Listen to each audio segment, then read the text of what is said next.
Ok, estamos gravando, daqui a pouquinho, ou mais tarde ou amanhã, estaremos disponibilizando aí em nosso canal do YouTube, ok? Vamos aqui visualizar quem são as pessoas que estão entrando. Hoje teremos uma excelente aula com o professor Romualdo. Ele é biólogo, tem uma experiência fantástica. O conheço há aproximadamente 26 anos. Olha, o tempo passa, né? Quando eu era menino, eu conheço desde que eu era menino. Então, é sido um excelente professor, um tutor, e ele tem sido uma pessoa muito importante na minha vida, tanto no aspecto de desenvolvimento pessoal, como também na área de promoção de saúde. Estamos aqui conectados, estamos aqui com esse grupo bonito de promotores de saúde, pessoas que estão determinadas a viver a saúde e promover a mesma. Queremos agradecer a Deus nesse momento e logo passar a palavra para o nosso professor Romualdo, tá bom? Vamos orar? Oremos. Senhor Deus, Pai eterno e santo, muito obrigado por sua oportunidade que nos dá de estarmos aqui compartilhando informações, adquirindo experiência, ferramentas para viver a saúde e promover a mesma. Pedimos que o Senhor abençoe ricamente ao professor Romualdo, que uma vez mais possa utilizá-lo para motivar-nos a ser pessoas coerentes em nossa vida e pessoas que inspirem a outras a mudar o estilo de vida, tirando indivíduos de uma situação de risco e levando-os a uma situação de saúde e de salvação. Em nome de Cristo Jesus, amém e amém. Professor Romualdo, bem-vindo uma vez mais. É uma turma aqui muito linda que está participando conosco. Essa turma é composta de diversos profissionais, diversas partes aqui, normalmente a maioria da Associação Bahia Norte, outros são convidados também especiais, de igual forma. E aqui vamos hoje aprender um pouquinho mais, sempre gosto de suas aulas. Lembrando, o nosso professor de hoje tem uma vasta experiência, já o conheço há 26 anos, isso já são alguns dias, né? E tem sido uma pessoa influenciadora. Não tinha YouTube naquela época, nos 90, mas já era um influencer, né? E hoje está conosco aqui, sendo uma vez mais utilizado por Deus para influenciar para o bem. Bem-vindo e que Deus possa te utilizar mais uma vez. Obrigado, meu pastor. Uma boa tarde a todos que estão presentes na sala. Que Deus possa iluminar a minha mente e as vossas mentes também, para que nós possamos ter uma tarde de aprendizado. Amigos, o assunto drogas é um assunto extremamente complexo, extremamente vasto e extremamente profundo, para que nós possamos esgotar esse assunto em uma palestra de 1 hora. Eu nunca me atreveria a tentar tal coisa. O que eu vou colocar para vocês são algumas informações. Inclusive, eu deixei o material com muito texto. Geralmente, meus slides não têm muito texto, mesmo porque não é de bom tom se colocar textos grandes em slides, como professor universitário, enfim. Eu sempre cobro isso de meus alunos, pouco texto, muita ilustração e tudo na cabeça. Mas, no caso nosso aqui, esse é o material que vai ficar para estudos de vocês posteriormente. Então, eu procurei deixar alguns textos importantes para que vocês possam, posteriormente, ler, se aprofundar. O material ficará à disposição de todos que queiram baixar. Não tem copyright nesse material, vocês não vão precisar pagar nada, pode usar à vontade, compartilhar à vontade, não tem restrição alguma, tá bom? Atualizar, porque todo dia tem coisa nova, a gente precisa estar atualizando esses conhecimentos constantemente. Algumas coisas era para eu ter atualizado, mas, infelizmente, não deu tempo, por conta das lutas aqui de escola com pandemia, enfim, vocês sabem, estamos num momento complicado. Para nós, professores, estamos trabalhando home office, a situação ficou pior. Mais tempo desprendido, mais esforço, mais energia mental. Mas, vamos lá. O curso do Seminário Adventista Latino-Americano, SAL, visando nos capacitar, nos orientar a sermos, por nossas vezes, influenciadores, capacitadores também, ele tem uma dinâmica muito legal, muito própria. Eu já participei desse curso como aluno e como professor. E a gente aprende muito, não aprende tudo, é evidente, mas aprende as bases do que é ter saúde. Mas não vai adiantar muito nós aprendermos se nós não aplicarmos esses conhecimentos em nossas vidas e nas vidas daqueles que nos cercam. Então, antes de ser um mero repetidor de informações, nós precisamos ser um praticante da palavra, como diz a Bíblia, né? Não apenas um ouvinte, mas um praticante. E essa prática se resume numa mudança de estilo de vida, numa mudança de postura diante da vida por parte de todos nós que nos comprometemos com essa formação. Então, é preciso que as pessoas enxerguem em sua vida não apenas uma teoria, mas um estilo próprio, saudável de viver, que possa mostrar resultados para que outros também desejem seguir o mesmo caminho. E quando nós falamos de drogas num curso como esse, por que falar de drogas se certamente eu posso garantir que os senhores e senhoras que me ouvem e me assistem nessa tarde não usam drogas, pelo menos não as ilícitas, não é? Mas por que conhecer? Porque conhecimento é poder. O conhecimento é uma ferramenta de mudanças, de ajuda para aqueles que precisam. Então, nós vamos dar uma passada geral aqui sobre esse conteúdo. Como eu disse, não haverá condições de aprofundarmos. Em outros momentos, a gente pode até ter uma semana específica tratando sobre isso no futuro, quem sabe, dependendo da procura, para a gente ter outras pessoas que sejam especialistas na área, que tenham mais conhecimento até do que eu, e que nós possamos debater isso de um modo aberto, transparente e honesto, para bem-estar daqueles que nós entramos em contato. Quando se fala de drogas, nós temos o seu uso desde os tempos imemoriais.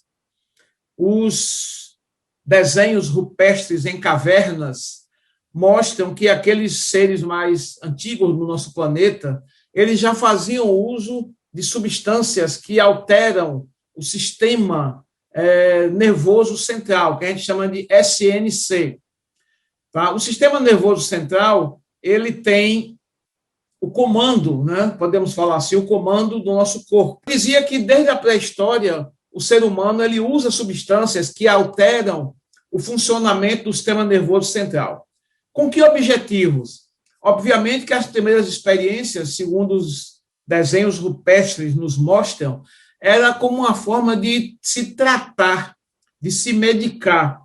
Mas, com o tempo, também o homem percebeu que essas substâncias que alteram o normal do sistema nervoso, elas davam algumas experiências que eles interpretavam como cunho espiritual. E também sensações de prazer. Daí esse uso ser tão antigo de substâncias, principalmente no início extraídas de plantas, de cogumelos, né, que não é classificado como planta, pertence a um outro reino, o reino dos fungos. Então, essas substâncias que alteram a dinâmica do sistema nervoso central, ela passou a ser dominada por alguns indivíduos e utilizada até mesmo como uma ferramenta de poder dentro dos clãs, dentro dos grupos, uma forma de se sobressair hierarquicamente. E isso levou a restringir esse uso. E essas substâncias têm, a longo e médio prazo, e há muito tempo atrás, elas têm sido utilizadas de maneiras diversas, de acordo com o grupo, de acordo com o contexto social em que o grupo está inserido. A gente tem isso aí sendo policiado, vigiado, normatizado, digamos assim, pelas pessoas que tinham a função de liderança, muito comum entre os povos indígenas, os pajés, aqueles homens chamados de santos, ou homens que tinham uma conexão com o espiritual, e essas substâncias eram usadas para experiências místicas, além também dos processos de cura que eram utilizados. Hoje, no momento atual, no momento que vivemos, as drogas continuam sendo utilizadas e a sua forma de uso está regulamentada ou não, de acordo com cada cultura, com cada lei, de cada país, de cada região. Ainda temos hoje grupos religiosos que usam para experiências espirituais, temos aqueles que usam apenas pela busca do prazer, temos aqueles que usam como terapia contra algum tipo de malefício do corpo, alguma doença, alguma moléstia. Enfim, os usos são os mais variados possíveis. Nós entendemos... Opa, travou aqui? Não. Nós entendemos que o uso de drogas, eles têm algumas restrições, algumas limitações de uso, com respeito à idade das pessoas. Um exemplo, a bebida alcoólica no nosso país não pode, ou não deve, até poder é uma palavra forte, né? Não deveria ser vendida para menores de 18 anos. Cigarro não deveria ser fumado por menores de 18 anos. Mas a gente vê que isso não é observado como deveria. Então, as culturas, no decorrer dos tempos, eles foram estabelecendo, né, as formas, o uso, os locais, a quem poderia ser usado, através de leis, através de consenso, leis formais, no Código Penal, ou apenas as leis que estavam na cabeça das pessoas como uma forma de limitação. Existe também um contexto social que fala a favor ou contra o uso de drogas. O exemplo mais absurdo que nós temos é o álcool e o tabaco, o cigarro, que são aceitos como normais pela sociedade de praticamente todo o planeta Terra. Poucas sociedades proíbem de forma concisa, de forma firme, o consumo, a venda, a produção de bebidas alcoólicas, como também do tabaco, do fumo. Mas, na maioria dos países do mundo, é permitido e é até aceito, é até de bom tom as pessoas ingerirem bebida alcoólica, às vezes fumarem. Então, percebam que tudo vai muito de cultura, vai também muito da questão financeira, afinal, o álcool rende altos tributos para os governos, o fumo também, e por isso são aceitos, permitidos, mesmo reconhecendo-se todo o mal que causam à sociedade de um modo geral. Esse gráfico que eu coloquei aí, ele mostra o uso há mais de 5.000 anos. Já era usado vinhos com plantas, com resinas, que alteravam, né, o gosto e a forma como o vinho atuava nas pessoas. Os chineses, há mais de 4.000 anos antes de Cristo, eles já usavam a maconha como chás, como infusões. Na Mesopotâmia antiga, o ópio também já era usado, os opiáceos, de um modo geral. Cristóvão Colombo, quando chegou na América, os índios norte-americanos já utilizavam o tabaco, o fumo, mas em rituais. A gente vê naqueles filmes que tem indígenas em luta e tal, o famoso cachimbo da paz. Nada mais é do que um cachimbo onde era colocado o tabaco, o fumo, e era fumado ali pelas pessoas em comum acordo, como uma forma de selar, de assinar um acordo, um tratado de paz. Como também era utilizado nos rituais religiosos, né? A fumaça era soprada sobre as pessoas doentes como uma forma de espantar os espíritos, enfim. Os usos são imensos. A gente tem, desde a antiguidade, a Grécia já usava também, né, a maconha como forma de curar doenças, e muitos povos no mundo todo, há muitos milhares de anos, já têm esse conhecimento. Tem cogumelos, tem cactos, o peiote é um cacto lá no sul dos Estados Unidos, ali na região do Arizona, Texas, México, onde ele é muito utilizado pelos índios pré-colombianos, das civilizações incas, maias, astecas, eles já usavam essas plantas, enfim. Também com efeitos curativos, né? A gente sabe disso. Muitas dessas plantas têm efeito terapêutico, até hoje reconhecido, como é o caso da maconha. Não é por acaso que existe uma briga hoje muito grande pela legalização do uso medicinal da maconha. Não para fumar, não para dar o, abre aspas, barato, fecha aspas, que muita gente quer, mas, acima de tudo, para que possam aliviar as dores de pessoas que têm doenças degenerativas, neurodegenerativas, pessoas em estado terminal de câncer, em que a morfina já não faz mais efeito e as dores são terríveis. A essas pessoas se luta para permitir o uso da maconha como forma de aliviar suas dores. Então, vejam que a mesma planta que pode ter um efeito nocivo, no sentido de causar mal à saúde, pode ter um efeito terapêutico também, se usado da maneira, num ambiente controlado, de forma correta. Beleza? Mas o que é droga? A Organização Mundial de Saúde tem uma definição, que é clássica. É qualquer substância que não é produzida pelo organismo, que tem a propriedade de atuar sobre um ou mais sistemas. E vai fazer o quê? Alterar o funcionamento. Então, isso é classificado como droga, porque o organismo também produz substâncias que podem alterar o nosso comportamento. Um exemplo, né, a adrenalina, é um exemplo muito forte. É um hormônio que é produzido pelas glândulas adrenais, antigamente chamada de suprarrenais, e que nos prepara para a situação de luta, de fuga, de perigo, que altera radicalmente a nossa forma de reagir a determinados estímulos ambientais. Mas quando essas substâncias que provocam alteração não são produzidas pelo corpo, elas vêm de fora, digamos assim, isso é classificado como drogas, ok? Algumas dessas substâncias, como eu falei há pouco, podem ser para uso terapêutico e algumas podem causar malefícios, alterações que não são boas. A mesma planta terapêutica também pode, efetivamente, intoxicar e até matar.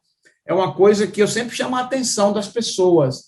Eu tive um professor, quando eu estava na graduação, professor doutor Marcelo Fonseca, ele é sistemata vegetal, ele sempre dizia para nós alunos, na época, né, alguns anos atrás, a planta que te cura em janeiro te mata em junho. A frase, eu nunca esqueci essa frase. A planta que te cura em janeiro, a mesma planta que no mês de junho, se você usar, te mata. Por quê? Porque as plantas elas respondem a estímulos ambientais e em algumas épocas do ano, dependendo da estação do ano, inverno, verão, primavera, outono, elas produzem determinados compostos químicos que podem ser benéficos ou tóxicos. Então, essa história de dizer que é de planta, é natural, não faz mal, isso é um grande engano. Plantas podem matar, sim. Chás podem matar, sim. Ou deixar intoxicações graves com sequelas. Então, é importante que a gente tenha isso na cabeça. Mesmo as plantas usadas como medicinais, elas precisam ser usadas da maneira certa, na dosagem certa e pelo tempo correto. Via de regra, não se deve usar um chá por mais de um mês. Preciso que você alterne isso, porque quando você cozinha uma planta para fazer um chá, você não tira somente as substâncias benéficas. Muitas vezes, juntos também, podem ir substâncias tóxicas. Então, é importante se saber disso para não se acumular o uso disso e terminar intoxicando as pessoas.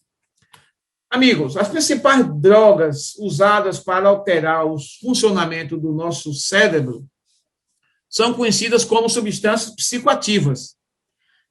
Essas substâncias, muitas delas causam dependência, outras não. Mas até substâncias que são comumente usadas no nosso dia a dia, elas podem causar dependências. Uma das coisas mais perigosas que se tem é a famosa farmacinha caseira, onde as pessoas guardam todo tipo de remédio. Compra, usa uma parte, não usa todo, guarda. Compra, não usa uma parte, compra remédio por conta própria. E tem gente que tem uma verdadeira farmácia, uma mini farmácia em casa. E que toma, às vezes, sem olhar a data de vencimento, sem olhar se o produto foi alterado, porque mesmo estando na data de vencimento, uma vez que o produto foi aberto, interagiu com o ar, ele vai sofrer alterações, pode sofrer alterações com a luz, enfim, com a temperatura. Então, essa farmacinha é complicada, porque muita gente termina se intoxicando ou intoxicando alguém pelo uso de medicamentos ou até se tornando dependente. Um caso típico são os analgésicos, né? Analgésicos e antiácidos. São dois tipos de medicamentos que são extremamente utilizados pelas pessoas sem nenhuma receita médica, sem nenhum critério, e que muitas vezes podem causar dependência, né? Eu quero citar aqui o omeprazol e seus substitutos ou similares, que é extremamente usado hoje pelas pessoas, porque muitos dos nossos contemporâneos têm problemas intestinais, estomacais, por conta de uma alimentação deficiente. E o remédio tem sido omeprazol ou outros antiácidos, que não devem ser usados indiscriminadamente, principalmente o omeprazol. Não vou entrar em detalhes, mas se cuide com relação a isso, tá bom? O grande problema do uso de drogas tem muito a ver com a adolescência. Por quê? Todo mundo já foi adolescente, está aqui alguns estamos participando nessa tarde, todo mundo aqui já passou por essa fase linda e, ao mesmo tempo, terrível, a depender de como se vive, né, de como tenha se vivido. Pode ter sido uma fase que se tenha saudades ou não. Eu mesmo tenho saudades da minha adolescência. Eu fui um adolescente feliz, mesmo com todos os problemas que os adolescentes enfrentam. Mas, nessa fase, a gente tem, nos nossos juvenis, passando agora para a fase de adolescentes, nós temos um período de muitas mudanças hormonais que vão gerar mudanças físicas e comportamentais. E um dos grandes trunfos de quem trabalha com drogas ilícitas é justamente trabalhar com essa faixa etária, adolescência. Por quê? Porque na adolescência, as mudanças que ocorrem no corpo também influenciam as mudanças mentais e emocionais. E nessa fase, os nossos queridos e queridas, filhos, filhas, netos, sobrinhos, enfim, estão muito suscetíveis às influências externas. É aquela fase que pai não é mais ouvido, mãe não é mais ouvida, os mais velhos não são mais ouvidos, os amigos são os grandes conselheiros. E nessa ocasião da vida, as más companhias, elas realmente corrompem os bons costumes e pode levar a esses jovens a experimentarem coisas que normalmente eles não teriam vontade de experimentar. Mas o que a gente chama de comportamento de manada, né? Espírito de manadas, que faz o que todo mundo faz também, os leva muitas vezes a caminhos de experimentação de substâncias ilícitas, sexo, enfim, uma série de coisas que a família não aprovaria.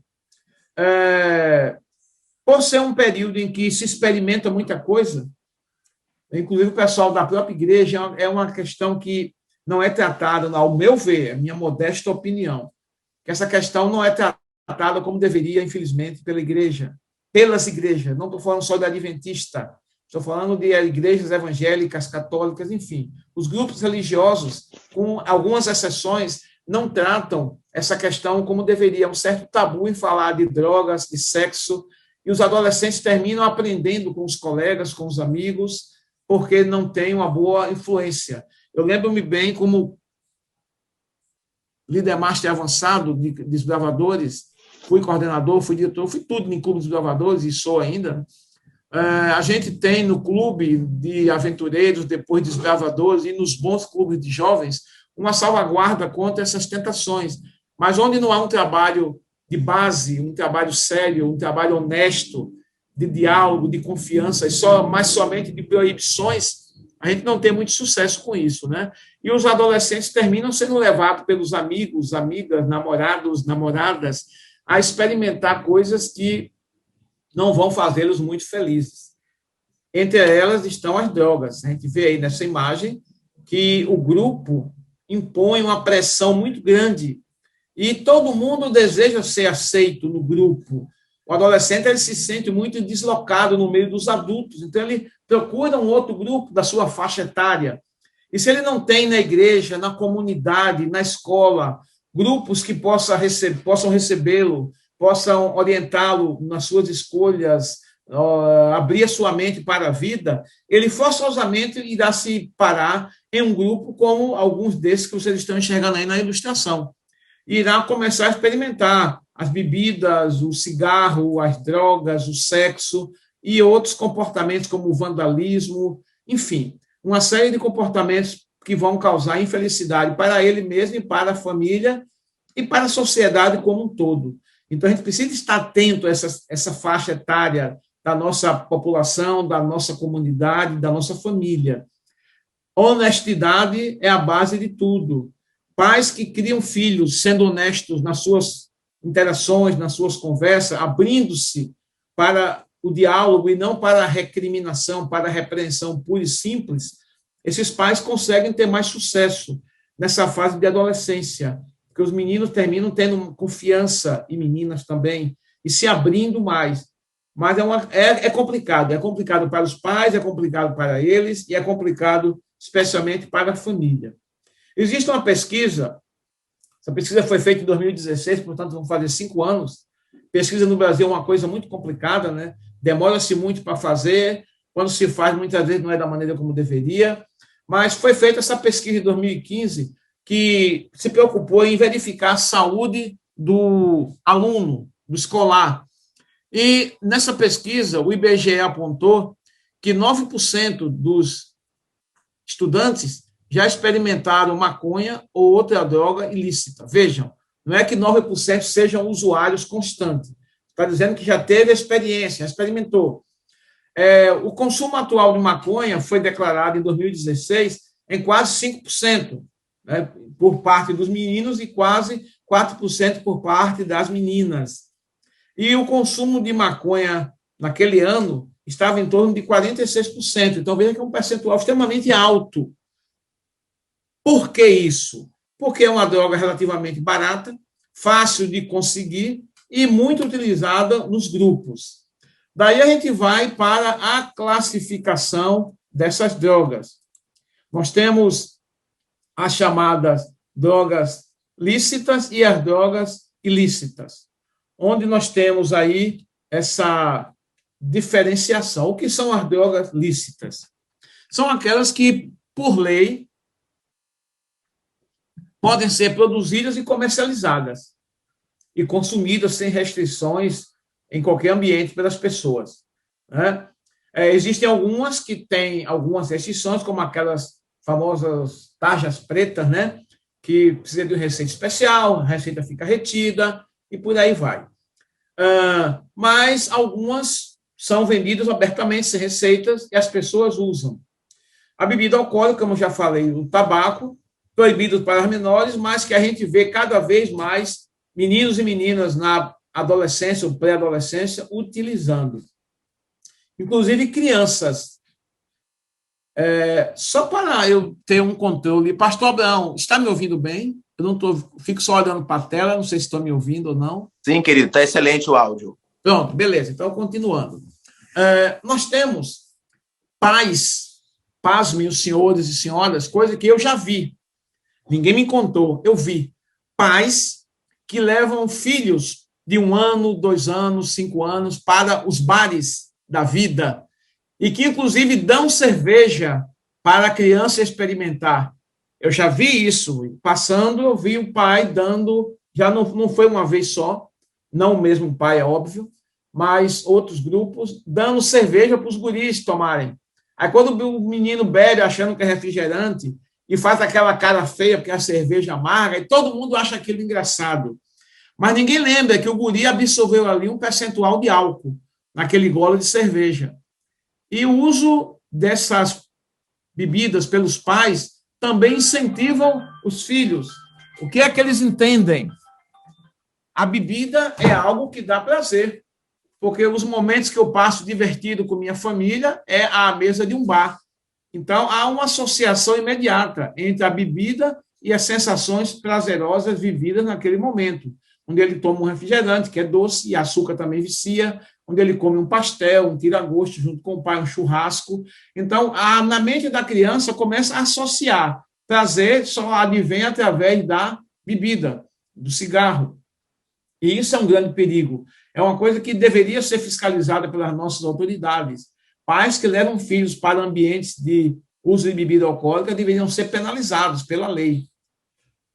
Existem até leis que proíbem, mas ninguém faz cumprir a lei, né? Ou quase ninguém.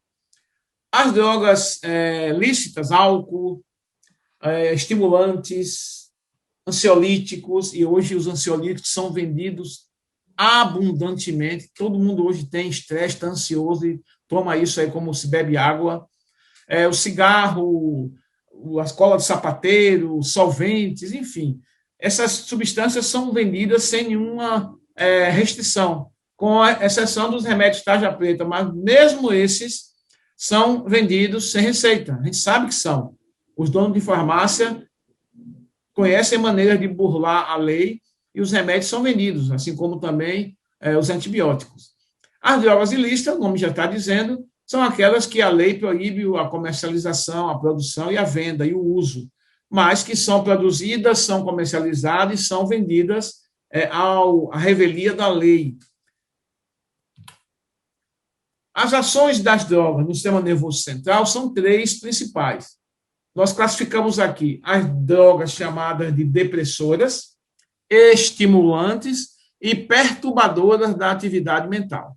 Então, tem aquelas que deprimem a atividade mental, tem as que estimulam e tem aquelas que apenas perturbam, atrapalham o bom funcionamento da atividade mental. Entre as drogas depressoras, nós encontramos aí o álcool, barbitúricos, o benzodiazepínicos, inalante e os opiáceos, ok? Qual é o efeito dessas drogas? Ela vai diminuir o ritmo de funcionamento do cérebro, vai reduzir bastante a atividade motora, ou seja, a sua atividade corporal, vai reduzir também a ansiedade, a atenção, a concentração, vai diminuir a capacidade de memorizar e a capacidade intelectual também. Consequentemente, haverá uma diminuição dos reflexos, por isso quem usa essas substâncias e vai operar máquinas, vai dirigir um veículo, vai mexer em eletricidade, vai manusear uma ferramenta perigosa, uma serra elétrica, uma coisa assim, está mais sujeito a acidentes, porque você que usa, né, não você que eu digo de forma genérica, né, vocês estão me ouvindo, é claro, a pessoa que usa, ela termina relaxando demais a atenção e se expondo assim a um risco maior de acidentes ou até mesmo de morte, ou de matar alguém, não é? Ao volante de um carro, na operação de uma máquina, enfim. É terrível isso aí. Então, essas são as drogas depressoras e os efeitos que elas causam, né, no nosso sistema nervoso. O álcool. O álcool é um produto que é originado pelo processo fermentativo, também chamado de respiração anaeróbica, a partir de carboidratos, principalmente glicose. A glicose ela é quebrada por micro-organismos chamados de leveduras. O Saccharomyces cerevisiae é um dessas leveduras que pertence ao reino dos fungos, e eles vão transformar açúcar em álcool, gás carbônico e água. É o que acontece, por exemplo, com a cerveja ou com a própria bebida alcoólica. Mas o percentual de álcool não é tão grande assim, fica em torno de 10%. Porém, para potencializar esse teor alcoólico, essas bebidas elas são destiladas, onde se faz a separação do álcool para os demais líquidos que compõem a mistura. É tipo assim, você pegar o caldo de cana, bota para fermentar. Ele vai ser fermentado por essas leveduras e a glicose é quase toda transformada em açúcar. Mas, além da glicose, ali tem água, sais minerais, uma série de outros elementos químicos. E a destilação apenas separa. Como o álcool ele volatiza, né, ele vira vapor em torno de 78 graus, a água em torno de 100 graus, pelo processo de destilação, a pessoa termina extraindo o álcool e concentrando esse destilado para fazer uísque, vodka, gin, enfim, aguardente de cana, essas outras bebidas que a gente chama de bebidas quentes, né, ou destiladas. Então, o álcool ele tem um uso muito disseminado no mundo todo, por ser aceito socialmente. Ele é uma bebida, eu destaquei aí, euforizante e que tem a capacidade de diminuir a inibição, a timidez. Eu lembro-me de alunos meus na faculdade, uma vez me chamaram, né, professor, a gente vai encerrar o semestre e vamos fazer como chama aqui na Bahia, não sei, acho que nem todo mundo que está participando da Bahia, não sei, mas aqui na Bahia chama de reggae. Vamos fazer um reggae para encerrar o período letivo. O senhor daria o prazer de participar conosco? Eu digo, sim, eu vou, com certeza. Onde é? Numa churrascaria, vou, sim. O senhor bebe o quê? Eu disse, água. Eles, como água? Não, professor, fala sério. Eu digo, não, eu bebo água. Pode ser uma água de coco, ou pode ser uma água pura, natural, preferencialmente. Ele, e nem uma cervejinha, não. Vinho, não. Nada, nada. Nenhuma bebida alcoólica. E eles perguntaram, professor, por que é que o senhor não bebe? Eu devolvi a pergunta para eles. Antes de eu responder, me respondam. Por que é que vocês bebem? Eu inverti a pergunta e devolvi para eles. E aí, o senso comum foi, da maioria das respostas, a gente bebe para ficar alegre. E aí, eu tive que parar a aula que eu estava falando sobre genética para falar agora sobre os processos de malefício do álcool no corpo. Aí eu disse a eles, olha, amigos, álcool não deixa ninguém alegre. Alegria é uma coisa, é um estado de espírito. Demanda uma série de precursores para você ser alegre, de situações. O álcool, ele deixa você eufórico. Euforia não é alegria. Alegria é uma coisa que pode durar tempos ou até a vida toda, mesmo em meio às provações, né? Como o apóstolo São Paulo diz, aprendi a viver contente em toda qualquer situação. Então, a alegria é isso, é você ter um estado de espírito de paz, de tranquilidade, de confiança, de certeza, de esperança. E o álcool não lhe dá isso, ele lhe dá euforia, que quando o efeito passar, a euforia vai embora. E, acima de tudo, a capacidade de diminuir a timidez e a inibição. E é por isso que muitos jovens bebem quando chegam numa festa, para ficar mais solto na linguagem deles. Eu sei porque eu já passei por isso antes de ser adventista, eu não nasci em berço adventista, eu sempre fui uma pessoa, e sou até hoje extremamente tímida, e quando eu ia para as festas, eu tinha que tomar uma ou duas, nunca fui de beber muito, graças ao bom Deus, Deus me poupou disso, mas tomava uma bebidinha para ficar mais soltinho, mais alegre, e tentar pelo menos arrumar uma namorada, coisa que nunca consegui, né? Que eu não bebia muito, é o suficiente para ficar desinibido, então nunca arrumei namorada por esse meio. Daí a gente vê que as pessoas perdem totalmente, como se fala os mais antigos, né, do meu tempo, do meu século, as pessoas perdem a vergonha. É isso que os mais antigos diziam. E começam a fazer coisas das quais vão se arrepender depois. Entre elas, sexo.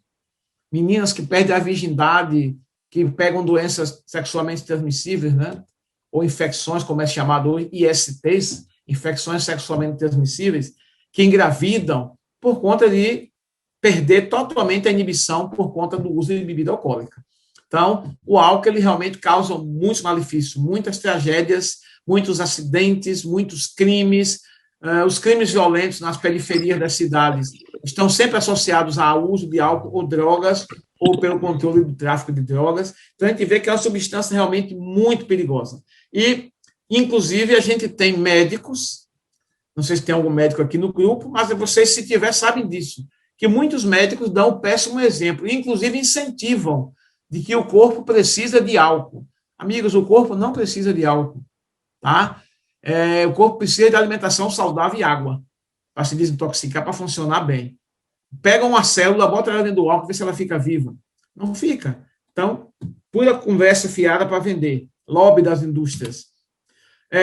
56% dos alunos, segundo aquela pesquisa que eu mencionei, do nono ano, ou seja, na faixa aí dos 12, 13, 14, 15 anos, mais da metade já experimentaram álcool. E hoje é cada vez mais comum os adolescentes beberem nas festas, nas raves, nos regues da vida, inclusive com a anuência dos pais. Rio Grande do Sul foi o estado campeão, 68% dos jovens já experimentaram a bebida alcoólica. E o que é pior, né? Muitos que têm propensão à dependência terminam assim. Os barbitúricos são substâncias sintéticas, né, produzidas no laboratório, e que são usados como tranquilizantes, são usados também muitos por profissionais do volante, né, os caminhoneiros usam muito, para não dormir, em alguns casos, para tentar dormir depois. Muita gente que leva uma vida louca, desregrada, ansiosa, que não dorme direito, só faz com o uso de medicação, muitos sem nenhum acompanhamento clínico, sem nenhum acompanhamento médico, muita gente receita um para o outro, quem tem que receita dá para o colega, dá para o amigo, a pessoa toma sem a consulta com o profissional que pode prescrever de modo adequado, e isso leva a muitos acidentes, principalmente na mistura com álcool. né? Você misturar esses componentes com álcool, o resultado não é bom, nunca é bom. Os benzodiazepínicos têm uso medicinal em alguns momentos, tá? Mas depois caiu no gosto do povo e se vende hoje adoidado para usos diversos, tá? Principalmente quem vive deprimido, estressado, ansioso, quem não vive assim hoje, não é? Mas existe maneira de você tratar isso, de controlar isso, sem recorrer à medicação, principalmente essas medicações que diminuem a atenção, diminuem a concentração e predispõem o indivíduo a acidentes. Solventes ou inalantes. Nossa, isso é terrível. É o famoso cheirinho da Loló, o Loló, lança-perfume, que é a combinação de clorofórmio e éter, que leva a sensações, né, nos carnavais da vida, mas também são inalados muitas vezes por trabalhadores, de modo involuntário. Okay? Lembrando que tanto o éter como o clorofórmio já foram usados no passado como anestésicos, mas hoje nós temos anestésicos mais seguros, bem mais eficientes e que não tem esse perigo que esses daí apresentavam. Tem pessoas que no carnaval você vê, não é? Pela mesma televisão que nós não vamos no carnaval, eu creio que a maioria nós não vai brincar carnaval, mas mesmo pela TV a gente vê as pessoas cheirando alguma coisa.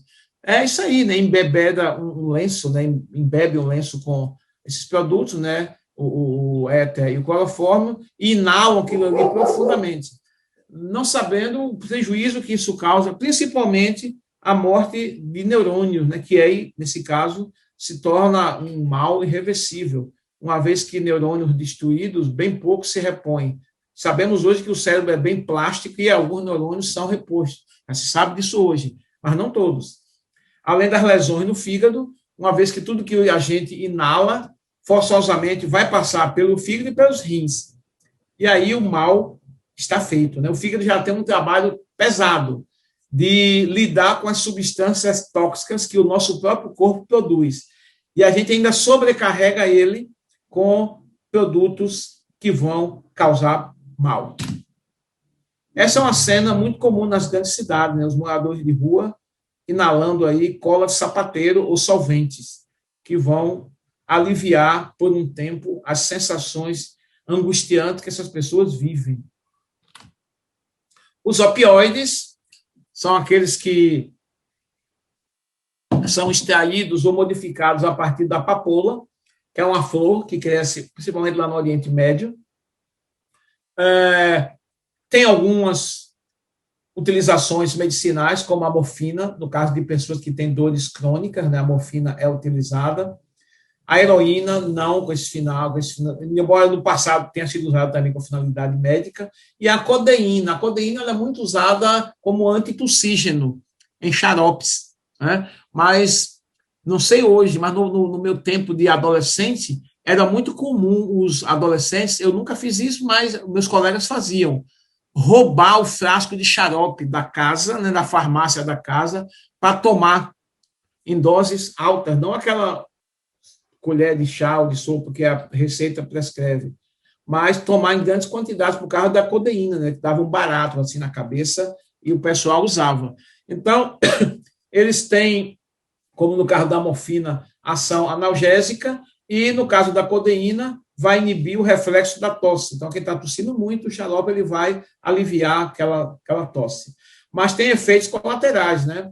A gente tem a diminuição dos movimentos peristálticos, que é a motilidade do trato gastrointestinal. A gente tem efeito sedativo, que vai dar torpor e sonolência, mais uma vez predispondo o indivíduo a acidentes, e eles também deprimem o centro respiratório. Em doses altas, pode levar o indivíduo a uma parada respiratória, que vai levar, por sua vez, à perda de consciência, né, ao desmaio, e, em consequência, a morte por asfixia, por não conseguir respirar. Ok? Então, são terríveis também.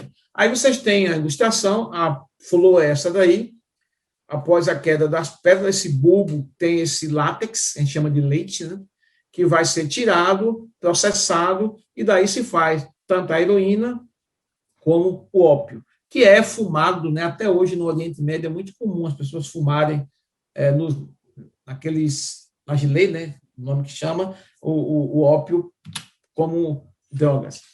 As drogas que vão estimular a mente. Nós temos aí anfetaminas, cocaína e o tabaco. Tá? O que é que essas drogas fazem? Elas vão ativar algumas áreas do cérebro, dando ao indivíduo um estado de alerta, né? Não dorme, acelera o pensamento. Muito usada hoje a cocaína pelos grandes executivos, pessoas do meio artístico, pessoas que precisam estar sempre alerta, atentas, à frente, animadas, para cima. Então, usam abertamente a cocaína. Isso nunca, ou quase nunca, se fala, mas nos meios empresariais, a cocaína corre solta, tá? Porque o indivíduo vai participar de uma reunião de decisão de negócio, uma decisão, uma reunião importante, ele se sente inseguro. E ao inalar o pó da cocaína, ele tem essa alteração nos seus procedimentos, né, mentais, ele fica mais ativo, mais alerta, se sente mais preparado, mais forte, mais corajoso, mais apto a enfrentar qualquer dificuldade, mas paga o preço por isso também. Tá? Nós temos ainda, dentro desse grupo, as anfetaminas, ok?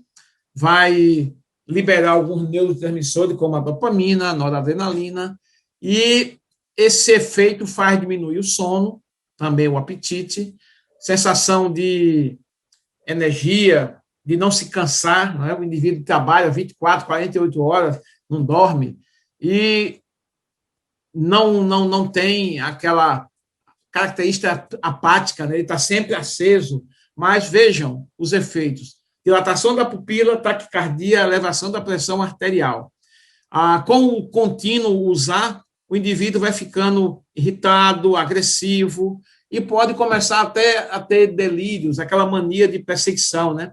Delírios persecutórios é mania de perseguição, achando que alguém está perseguindo, alguém está contra ele, quer derrubar ele, quer tomar o seu lugar.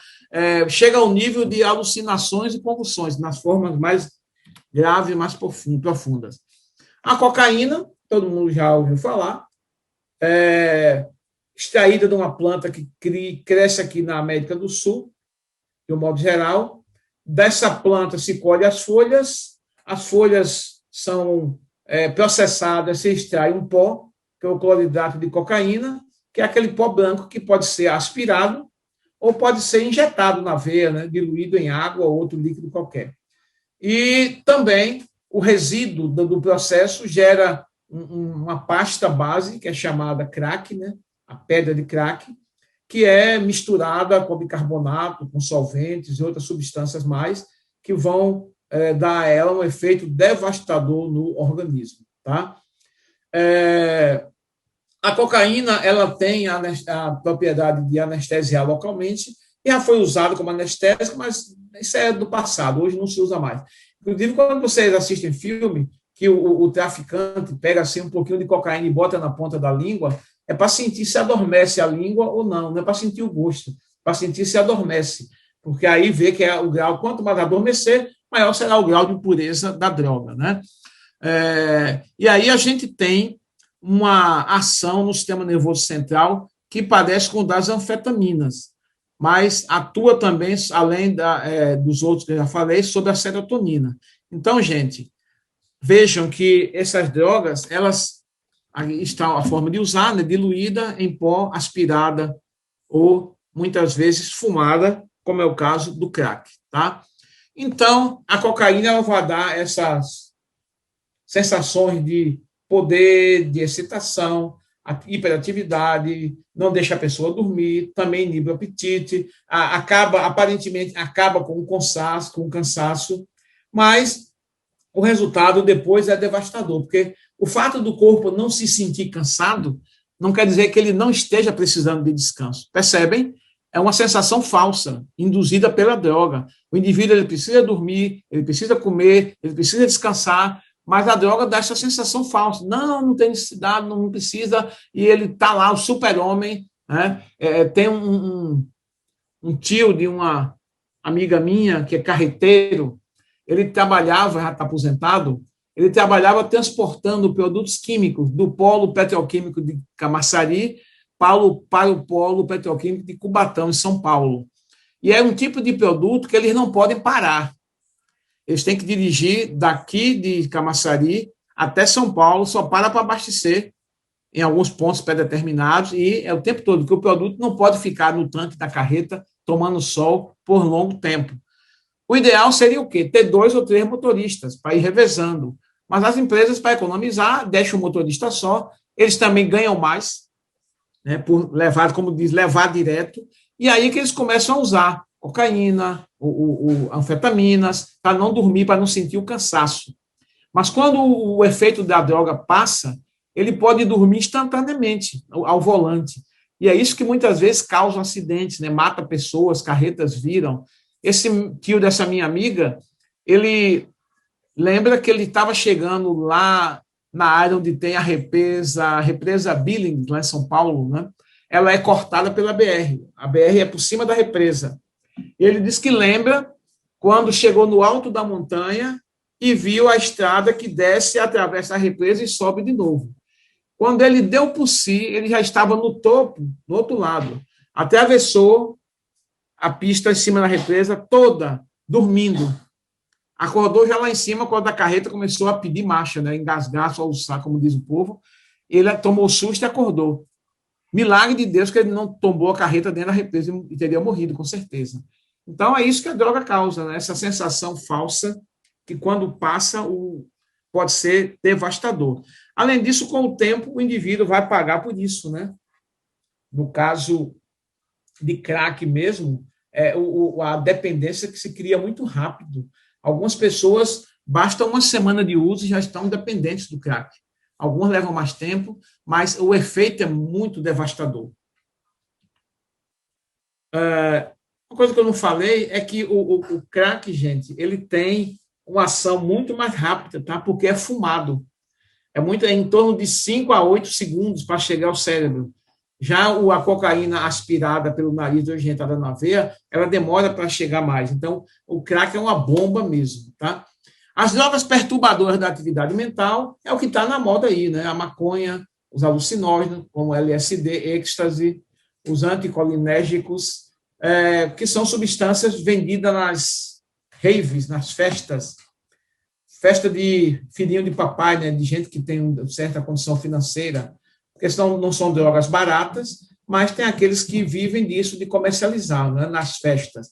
E quando mistura com álcool, aí é devastador, né, os sintomas. A maconha, que é a cannabis sativa, né, o nome científico da planta, ela tem efeitos psíquicos muito fortes, sensação de bem-estar, sensação de relaxamento, de calma, de diminuir o cansaço, de aumentar o humor. E as pessoas dizem que não tem nenhum problema fumar maconha. Inclusive, tem defensores, né, no mundo todo, pessoas que defendem a descriminalização da maconha, o seu uso indiscriminado, mas não se pode negar, e os estudos apontam, que é, sim, uma droga psicoativa. Ela influencia o sistema nervoso central, tá? E muita gente, hoje, diz que fuma a vida toda e não é viciado. Percebe o lado hilário da coisa? Não, eu não sou viciado, não. Fumei a vida toda e nunca fiquei viciado.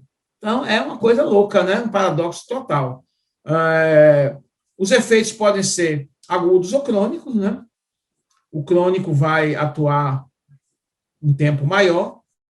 E uma das coisas que o uso prolongado da maconha pode fazer, eu destaquei aqui, é a chamada síndrome amotivacional. O que é isso? O indivíduo perde a vontade de fazer as coisas.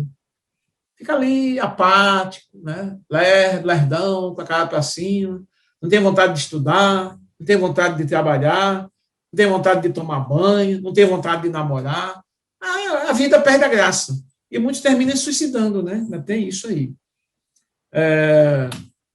Aí aparece a ilustração, para quem não conhece, nunca viu, a folha da cannabis.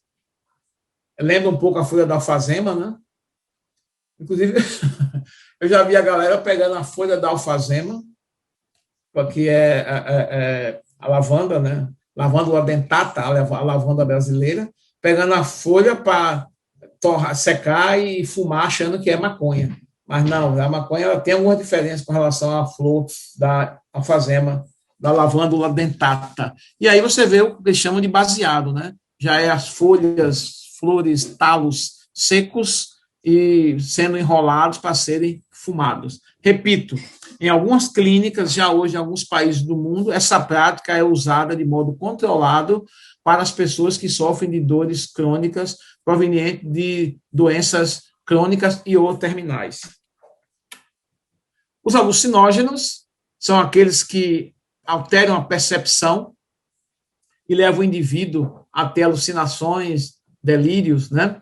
Que levam muitas vezes à morte, tá? As pessoas que fazem uso desses alucinógenos, algumas se suicidam, não porque queiram morrer, não é isso.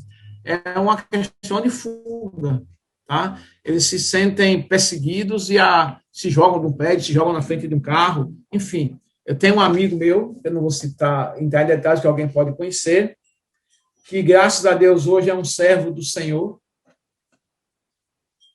que na sua juventude era surfista, né, e usava essas substâncias, e uma vez ele se jogou na frente de um ônibus, foi atropelado por um ônibus, pelas misericórdias do Senhor, não morreu, se quebrou todo, e daí em diante aprendeu a lição, se voltou para Deus, conheceu a mensagem de salvação do Senhor Jesus Cristo, foi transformado, e hoje é um servo do Senhor, mas que na juventude passou por essa experiência, de se sentir perseguido, ter alucinações e não enxergar o ônibus. Uma pessoa não enxerga o ônibus vindo em sua direção, imagine em que estado ela estava, né? O LSD, que é uma droga muito, muito usada, né, o ácido lisérgico, foi descoberto acidentalmente e a partir daí começou a ser usado, né, porque dá as famosas viagens místicas. Muitas pessoas usaram, um dos que usaram muito essas coisas foi aquele autor famoso, Paulo Coelho, junto com Raul Seixas, que era comum naquela época, né? Não era nada assim do outro mundo. O movimento hippie, a contracultura, e as pessoas naquela época, na década de 60, principalmente, época da ditadura militar, havia toda uma legião de pessoas que viviam em comunidades que faziam uso abertamente do LSD, da maconha, da cocaína, principalmente o LSD, né? Que davam uns baratos legais, faziam viagens místicas. Então, muitos dos livros, das músicas que foram compostas por Paulo Coelho e Raul Seixas, no final do Raul Seixas, foi nesse ambiente, né? E muitos artistas participavam disso, pessoas que eram da área de artes plásticas, pintavam quadros, faziam esculturas surreais, por conta dessas famosas experiências místicas, né? Em que a realidade é distorcida, tá? Os sons podem adquirir forma ou cor, as cores mudam, o gosto, os cheiros, tudo fica alterado, o tempo pode ser aparentemente longo ou curto, essa alteração da percepção espaço-tempo, né? Alucinações que podem ser tanto ouvir coisas como ver coisas. Muitos, inclusive, se matam por conta disso, né? Fugindo de monstros imaginários. Alguns pulavam de prédio, ou pulam ainda, outros se afogam, enfim. Pode até matar outras pessoas também, tem isso, né? Essa foto aí, que aparece para vocês, é de um quadro pintado por alguém que estava sob a ação do LSD. Essa figura mística, né? Então é muito comum ver pseudo-deuses que se comunicariam com as pessoas e tal. Então, é por aí que funciona. Os delírios de grandiosidade. O cara se acha o super-homem, né? O super, que pode tudo, que é capaz de fazer tudo, que pode voar, que pode andar sobre as águas, que pode atravessar o fogo, enfim, sem se queimar. Eu já falei dos delírios persecutórios. O indivíduo pode atirar, esfaquear alguém, achando que a pessoa está querendo fazer mal a ele, né? Num quadro desse de completa alucinação. E ainda tem um probleminha que o LSD, aliás, um problemão, né? Que o LSD pode causar, que é o chamado efeito flashback, que é quando o indivíduo, mesmo sem usar drogas, já até depois de um certo tempo, ele começa a sentir novamente tudo aquilo. Minha nossa, já tem 1 hora. O pastor Abraão me falou 1 hora, olhei aqui a hora agora, já são 16 horas e 12 minutos. Fechei 1 hora certinho agora. Amigos, vou tentar adiantar para não tomar o domingo de vocês todo, né? O êxtase, muito utilizado também nas festas, entre a juventude, os universitários principalmente, aquelas festinhas, as raves, as baladas, os reggae da vida, que pode causar sérios problemas ao corpo. Um deles é o que a gente chama de aumento da temperatura corporal, tá? Hipertermia maligna. Hiper, muito, termia vem de termo, ou seja, temperatura do corpo muito elevada. As drogas, nesse caso, elas diminuem a retenção de líquidos, e aí você tem uma coisa complicada, né? O indivíduo que toma álcool, o álcool ele inibe a produção do hormônio antidiurético, o ADH, e a pessoa termina urinando mais, o que facilita a eliminação de substâncias. Já o uso do êxtase, ele faz o contrário, ele deprime, né, a função urinária, o indivíduo começa a acumular líquido no corpo, entre eles, essas drogas que ficam ali por mais tempo. Aqui está um pacotinho, né, vendido sob as mais diversas formas e cores, para se tornar atrativo. Os anticolinérgicos são sintetizados em laboratórios ou naturais, também atuam no sistema nervoso central e periférico. Ok? Então, vão causar alterações no corpo todo, não somente na mente, mas em todo o corpo. O tabaco, ou fumo, que também é uma das drogas mais utilizadas no mundo, já foi mais, verdade,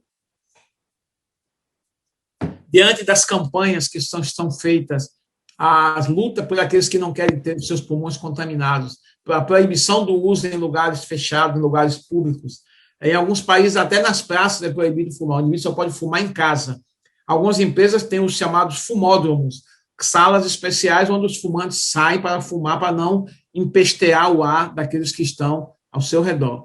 Então, o fumo ele tem como sendo causador de muitos e muitos problemas de saúde, entre eles as doenças cardiovasculares, já que a nicotina ela é vasoconstritora, ou seja, ela aperta as veias, aumentando a pressão sanguínea, que pode levar a infarto e acidentes vascular encefálico, que é o famoso derrame, a DPOC, né, que é a doença obstrutiva crônica, pulmonar obstrutiva crônica, câncer, boca, pulmão, laringe, esôfago, estômago, pâncreas, rim, bexiga, útero, língua, enfim. Atrapalha a fertilidade, mulheres que fumam, que estão grávidas, as crianças têm comprovadamente diminuição na capacidade cognitiva, nós temos o risco de abortos, os fumantes passivos são aqueles que convivem com a pessoa que fuma, também são tão ou mais atingidos que o próprio fumante, pasmem os senhores. Então, se você trabalha, mora com alguém que fuma, não fique perto na hora que ele estiver fumando, porque você será tão fumante quanto ele. É o chamado fumante passivo. Milhões e milhões e milhões de dólares são gastos por ano com tratamento de câncer provocado pelo cigarro. Mas a indústria do tabaco continua avançando aí com o seu lobby, que ninguém até hoje teve coragem de proibir, né, a fabricação e comercialização do cigarro. No Brasil, um dos contrabandos que mais rende dinheiro, além de drogas e armas, é o de cigarro. Principalmente na fronteira sul do Brasil, né? Paraguai, Uruguai, Argentina, aquela região ali. Está a planta, o tabaco, uma planta até bonita, flores lindas, mas altamente tóxica. 18% ou mais dos alunos já experimentaram o cigarro, aponta aquela pesquisa que eu me referi no início. No Nordeste, o percentual é até menor, 14%. No Sul e Sudeste é maior. Cafeína. Cafeína também é estimulante do sistema nervoso central. Meus amigos e amigas, não é só não beber café. Os refrigerantes, chamate e outras bebidas que têm cafeína devem ser evitadas. Ok? Porque elas vão causar problemas para a sua saúde. Existe um lobby muito forte da indústria do café tentando, por A mais B, provar que café não faz mal. Pelo contrário, faz bem. Não faz. E quanto mais forte, mais concentrado é o café, maior será o teor de cafeína. Inclusive nos refrigerantes, nos chocolates da vida. E tem gente que diz com orgulho, eu sou chocolatra. Tem pessoas que, se não tomar um cafezinho, vem a dor de cabeça. Síndrome da abstinência. É o corpo pedindo a cafeína, né? Que vai causar alterações na pressão sanguínea, alterações psicomotoras, distúrbio do sono. Tem gente que não consegue dormir bem. Claro, se enche de café à noite, como é que vai conseguir dormir? Tem uns que dizem, não, eu tomo café e não sinto nada. Realmente, ele não sente mais nada. Não sente nem o que deveria sentir, que é sono. Os esteroides anabolizantes, também muito usados hoje pelos jovens em academias, né? Inclusive alguns instrutores de academia que não têm nenhuma formação médica, ou nem mesmo na área da educação física, receitam e, pasmem, até vendem nas academias esses esteroides anabolizantes, que vão causar alterações não só na musculatura do indivíduo, mas também doenças cardiovasculares, câncer no fígado, alterações nos rins, crescimento indesejável de substâncias na área muscular do tendão, ruptura de tendões, músculo, masculinização nas mulheres, né? Crescimento de pelos, diminuição dos seios, engrossamento da voz, crescimento do clitóris, atrofia testicular nos homens, perda de libido, enfim, o indivíduo ganha músculo, mas o que perde não é brincadeira por conta dessas substâncias, ok? Muitas delas são feitas para injetar em cavalos, e as pessoas injetam em si próprias em busca de um corpo definido de uma maneira mais rápida, não é? O crack é a praga urbana do século XXI. Quando você vê no jornal as cracolândias da vida, nas cidades, né? Toda cidade tem sua cracolândia, cidades grandes, nas pequenas ainda é pequeno o número, mas nas cidades maiores tem as cracolândias da vida, onde os usuários se reúnem para comprar, vender e usar o crack. O crack tem acabado com as famílias, o crack tem destruído casamento, destruído pessoas, principalmente jovens, relações, tem feito um verdadeiro arraso no mundo todo, porque o seu efeito é muito rápido, o poder viciante de causar dependência é muito rápido, e o resultado é esse daí, não é? Mais dia, menos dia, morte. O indivíduo não come, não bebe direito, não come direito, não dorme direito, vai ficando deprimido física, mental, espiritualmente, e chegar ao ponto de uma overdose, se não for morto por não pagar o que comprou, se não for morto por disputa de drogas, enfim. Que a gente vê nas grandes periferias da cidade. Vou apressar aqui por causa do horário, só quero destacar aqui duas coisas. O crack, ele tem um poder, gente, que ele dá um índice de satisfação como todas as drogas. O que é que a droga tem de atrativo? É porque ela dá uma sensação de prazer. E muitas vezes o indivíduo que está atormentado mentalmente, financeiramente, emocionalmente, que sofre, que padece, quando ele faz uso da droga, tudo aquilo desaparece. Então, é uma falsa sensação de liberdade, de bem-estar, que quando o efeito da droga passa, volta tudo, ele tem que usar de novo, e em doses cada vez maiores, até o dia que uma overdose vai matá-lo. Então, o cérebro ele vai ser estimulado justamente nas áreas onde normalmente ele é estimulado quando você come uma comida gostosa, quando você está com muita sede e toma aquela água friazinha, quando a pessoa tem uma relação sexual prazerosa com o amor da sua vida, aquela sensação de bem-estar, de prazer, a droga dá isso. E o indivíduo quer isso, porque ele não aguenta a realidade, ele não consegue enfrentar de cara, com a cara limpa, como se diz. Então, a droga dá essa sensação e o cérebro lembra daquela sensação de prazer. E o que é mais interessante nisso tudo é que o ambiente onde aquele prazer é proporcionado, isso fica marcado na mente do indivíduo, sabe? Termina afetando a área do cérebro que vai dar a ele o pudor, a capacidade de dizer não, de raciocinar, de distinguir certo e errado. Então, essa área do cérebro ela é subjugada pelo uso contínuo da droga. Então, o indivíduo perde essa noção de certo, errado, moral e imoral, e para ele tanto faz como tudo fez, está tudo por um quilo, como se diz, né? E isso deixa-o totalmente escravizado pelas drogas. Por isso que é tão difícil um viciado deixar o vício, mesmo com clínicas de apoio, que muitas são verdadeiras fábricas de ganhar dinheiro. né? Usa métodos que não são os adequados, inclusive usando o nome de Deus muitas vezes, e o sucesso não é garantido. De cada 10 viciados, 1, 2, 3 conseguem recuperar-se, da custa de muita luta, muito apoio, muito sacrifício. Mas é muito difícil, porque ele perde a capacidade de decidir. A droga decide por ele. E a gente tem os grupos aqui, como são classificados, né? Os usuários de droga. Tem o experimentador, aquele que só tem a curiosidade, quer saber qual é a sensação que dá, usa uma vez, mesmo que goste, acha que aquilo é ruim, não é bom para ele, resolve não usar mais. Tem aquele que usa ocasionalmente, que depende das circunstâncias, quando está muito tenso, muito nervoso, quando quer arrumar uma namorada, quando quer tomar uma decisão importante nos negócios. Então, esse daí usa ocasionalmente, mas o uso não chega a comprometer suas relações sociais, familiares, afetivas, ou até mesmo profissional. Tem aquele que faz uso habitual, como é o caso do alcoólatra, né? Ele bebe todo dia, como diz, bebe socialmente, mas todo dia ele bebe. Quando sai do trabalho, ele não chega em casa para não tomar uma, ou no caminho, ou em casa mesmo. Esse é o habitual. Mas ainda existe um certo controle das suas atividades profissionais, familiares, afetivas. E tem o que é totalmente dependente, aquele que somente a droga. Para ele, só droga. Não interessa a família, não interessa a mãe, não interessa pai, não interessa filho, não interessa esposa, esposo. Para ele, o centro de tudo é a droga.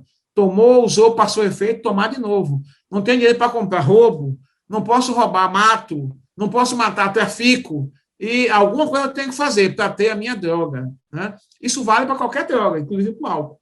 Conheci um vizinho meu, um rapaz inteligentíssimo, bonito, um homem bonito. Foi um dos únicos, um dos poucos, na Bahia foi o único, e do Nordeste foi um dos poucos a ser selecionado para a Escola de Oficiais da Marinha no Rio de Janeiro. Veja o nível de inteligência do cara. Disputou com centenas e centenas de candidatos e conseguiu a aprovação. Foi para a Escola de Oficiais no Rio, foi a perdição, porque lá começou a beber, bebeu tanto que foi expulso da Marinha. No fim da vida, roubava as coisas dentro de casa para trocar por bebida alcoólica. No caso dele, foi álcool. Até que teve uma crise e morreu de cirrose, de coma alcoólico. Terrível. E o problema é grande, o mundo todo discute isso, a ONU fala sobre isso, muitos e muitos no mundo usam drogas, estima-se que mais de 5% da população mundial, aí na faixa etária entre adolescente e início da terceira idade, são usuários de drogas ilícitas, dependentes mesmo, tá? E a gente tem isso sendo discutido de modo inapropriado ainda, porque para muita gente que bebe, ele não tem como, não tem moral, por exemplo, para ir para uma mesa discutir o uso de drogas. A pessoa que bebe e que fuma, qual é a moral que ela tem para condenar quem usa cocaína ou heroína? E quem bebe e fuma hoje? Muito, mais da metade da população no mundo bebe. Que não bebe todo dia, mas bebe ocasionalmente. Então, o problema nunca é encarado de frente, porque os poucos que têm moral para discutir e falar não têm autoridade legal. São pouquíssimos os que assim o fazem. E, mesmo assim, são vencidos pelo lobby, né? O lobby da indústria da bebida, o lobby da indústria do tabaco, o lobby da indústria farmacêutica, então, que financiam campanhas, que financiam governos, e por isso mesmo a gente nunca vai ter, na minha visão, enquanto esse estado de coisa persistir, uma discussão sincera, honesta, profunda e com resultados. Entendo o que eu quero dizer. Não é que não existam discussões sinceras, honestas e reais. Até existem, mas o efeito é praticamente nenhum. Tá? Porque quem deveria estar discutindo isso e tomando a frente não tem nenhum interesse em fazê-lo. E os que o têm são minoria, são voto vencido. Então, qual é o trabalho? Educação. Eu creio na educação. Na educação no lar, na educação na família, na educação na escola, na educação no trabalho, na educação na igreja. Discutir o problema, não jogar para debaixo do tapete, faz de conta que não existe. Então, a igreja, as instituições evangélicas, religiosas, as instituições de ensino, as instituições de profissionais, elas precisam ter rodas de conversa, precisam parar para discutir isso, porque não é interessante para a empresa ter um funcionário nesse nível, né? Então, é preciso que haja discussão séria, honesta e efetiva no controle e até mesmo na proibição dessas coisas em nosso país e no mundo todo. O que mais são dados estatísticos que eu deixei aí para vocês compararem. Não quis falar sobre isso, porque já está tarde, já são 16h27. Eu vou parar aqui, vou deixar a tela aqui por enquanto e abrir para as pessoas que queiram conversar, saber alguma coisa. Estou à disposição de vocês.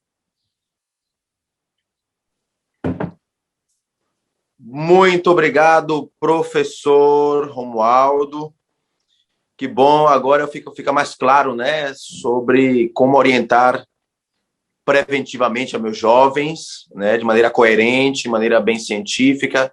Os jovens de hoje, muitas pessoas também adultas, eles não aceitam que isso é mal e acabou, né? Eles querem ter explicações, eles querem saber o porquê disso e daquilo. E eu creio que essa informação hoje compartilhada vai ajudar muito a nossos promotores de saúde a ter uma fala que vai realmente chegar ao coração e levar informações à consciência, né? Conscientizar, creio que seria a palavra mais adequada. Bem, queridos, vocês que estão conectados agora através do Zoom, vocês têm a oportunidade de enviar sua mensagem pelo nosso chat, ok? Vamos então agora enviar a mensagem pelo chat. Vamos aqui conversar um pouquinho. Aqui tem muitos boa tardes, Paulina, Jussiele e o Elma Dias. Então, nós temos aqui algumas pessoas que deram os seus boa tardes. Vocês têm agora, às 24 conexões, a oportunidade de realizar suas perguntas. Nesse primeiro bloco de perguntas, realizaremos perguntas direcionadas ao tema exposto no dia de hoje.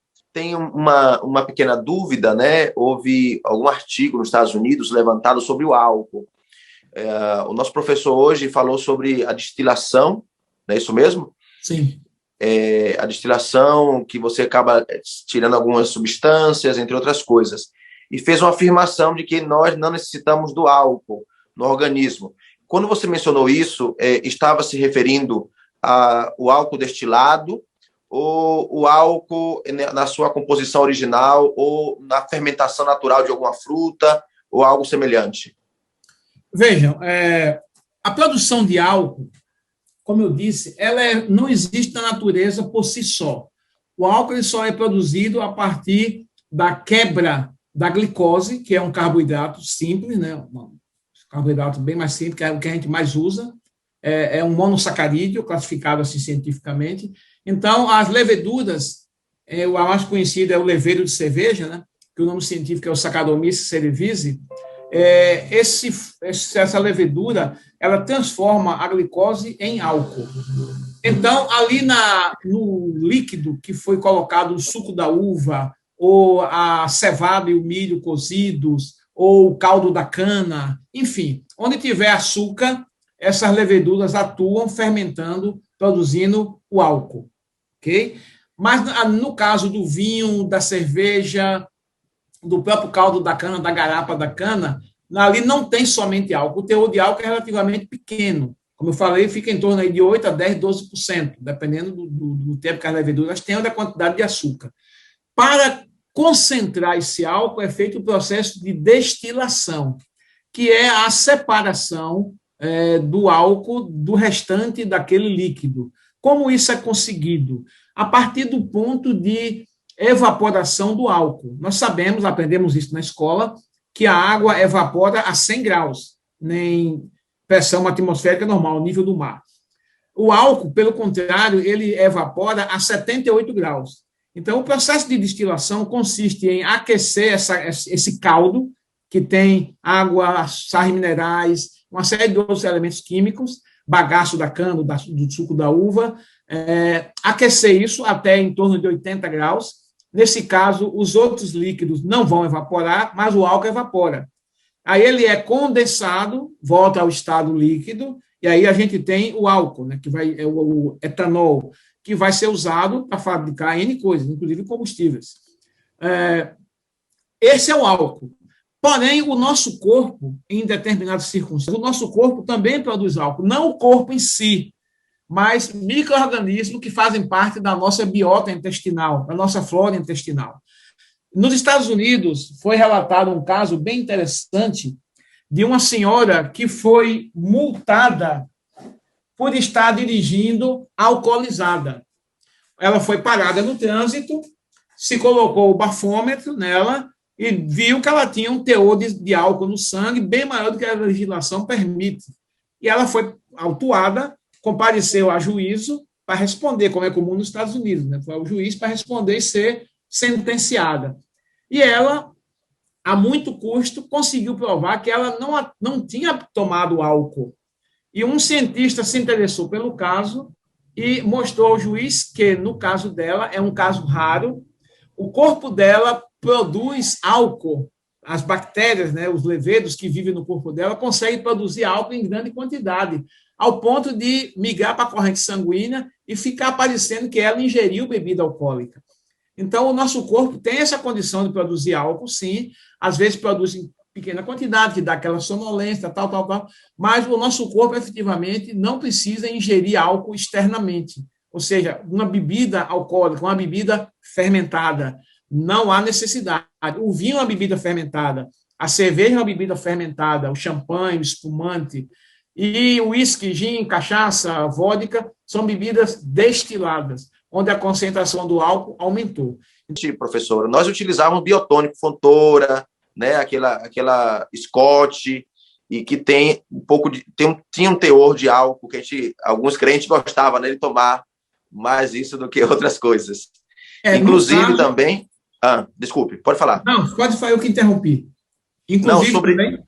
sim, inclusive tem alguns remédios ou medicamentos que atendem a ajudar o tratamento da gripe, né? Também tem álcool. Eram xaropes pequenos. Uma vez eu tomei 2 desses e fiquei bêbado na minha lua de mel. Olha que coisa. Porque, bem, eu não estava acostumado. Broxol. Então, Broxol, não sei se eu creio que é o nome comercial. Eu tomei 2 tapinhas, era só uma para tomar, tomei 2 e fiquei assim nas nuvens, fiquei assim em uma situação diferenciada, né? Bem diferente daquilo que eu estava acostumado. Então, existia no passado medicamentos, que existem hoje também, né? Com sabores diferentes. Antes era um gosto de peixe, hoje já tem gosto de laranja, etc., e tem um pequeno teor de álcool. Então, nesse contexto, nós temos suplementos que têm quantidades pequenas de álcool, como também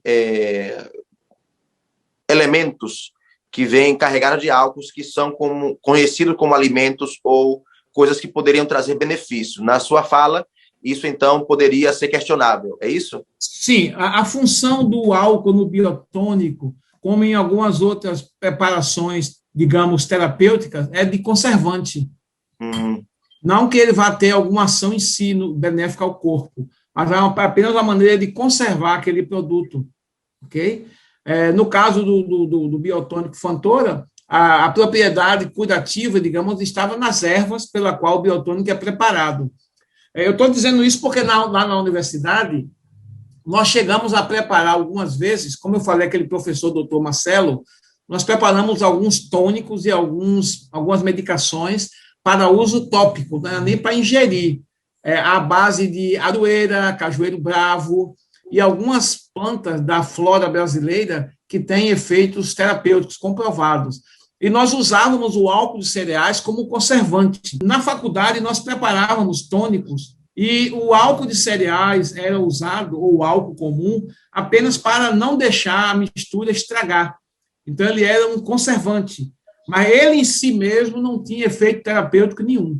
Mas como essa preparação precisava ficar, no mínimo, 1 ano de infusão, para quê? Para que aquelas cascas, folhas, fossem liberando no álcool os seus componentes terapêuticos.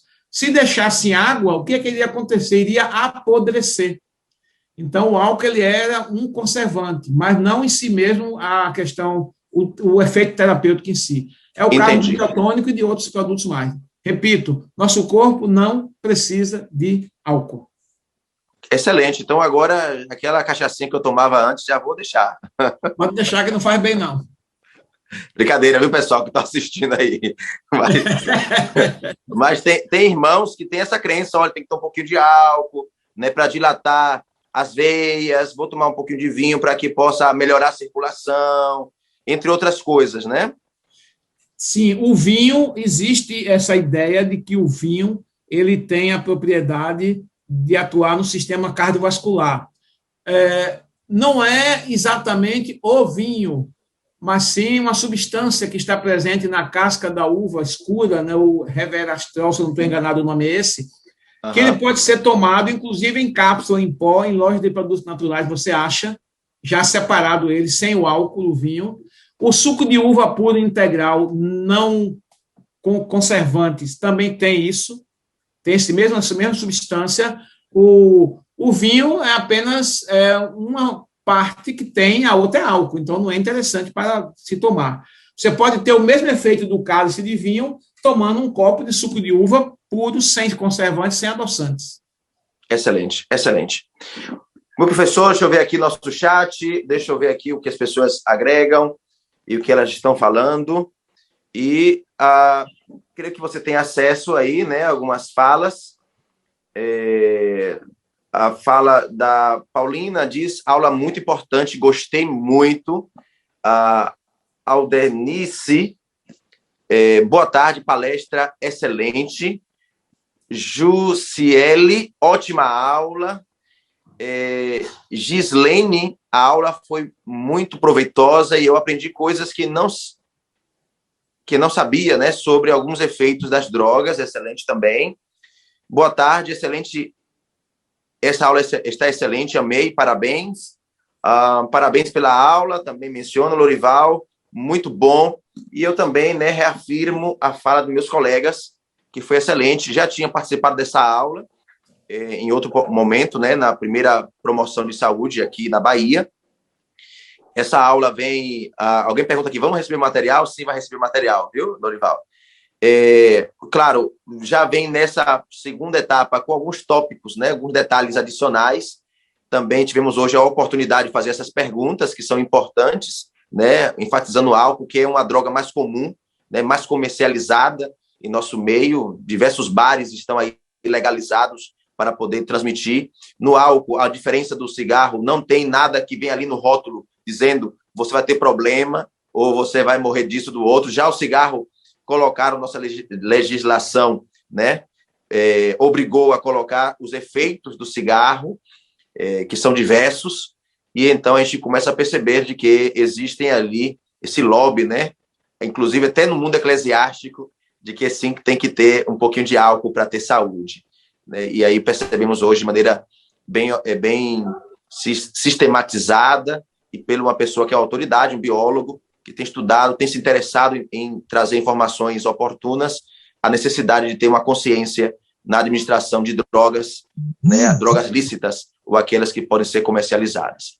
Ok, vamos então agora agradecer ao nosso professor, queremos pedir a ele que ore, estamos nesse momento dando um presentinho sempre aos nossos professores, já temos a professora, a nossa nutricionista, Tainá, que receberá em breve um óleo essencial. Eu mencionava hoje que não darei um óleo essencial ao professor Romualdo, porque ele já é um representante da Duterra, né? Esses óleos essenciais, ele também facilita, ele também dá palestras, ele também é um promotor dos óleos essenciais. E vou dar outra coisa, né? Outro presente. Aí vou pensar em que levar para ele, quem sabe um bom livro, já que ele é um bom leitor de diversas obras, e vamos estar aí pensando em que material presenteá-lo por essa excelente aula, né? Agradecimento de parte de nosso grupo da certificação de saúde e nutrição. Professor Romualdo, continua conosco, ora por nós, por favor. Sim, só lembrando, o material está à disposição, tá, gente? Pode usar, leiam, que eu não tive como aprofundar, mas deixei bom para vocês lerem e adquirirem o conhecimento, enfim. Oremos então. Bondoso Deus, eterno Pai, que o teu nome seja louvado, porque o Senhor não nos deixa no escuro, não nos deixa na ignorância. O Senhor dá o conhecimento, o Senhor dá a oportunidade de aprender, o Senhor dá a chance de se libertar e de orientar outros a se libertarem, e por isso nós te agradecemos. Agradecemos por esses irmãos, irmãs, amigos, amigas, professores, o pastor Abraão, o doutor Everles e convidados que têm feito esse trabalho, o doutor Orton, né, lá nos Estados Unidos, enfim, doutor Norton, que todos sejam abençoados, guiados, conduzidos por ti. E que a nossa missão de levar salvação e saúde às pessoas seja cumprida com a presença do teu Espírito e a companhia dos teus anjos. Oramos em nome de Jesus. Amém. Amém. Amém. Professor, aqui existe mais manifestações, tanto no WhatsApp como aqui no grupo do chat do Zoom. Agradecido estamos, tá?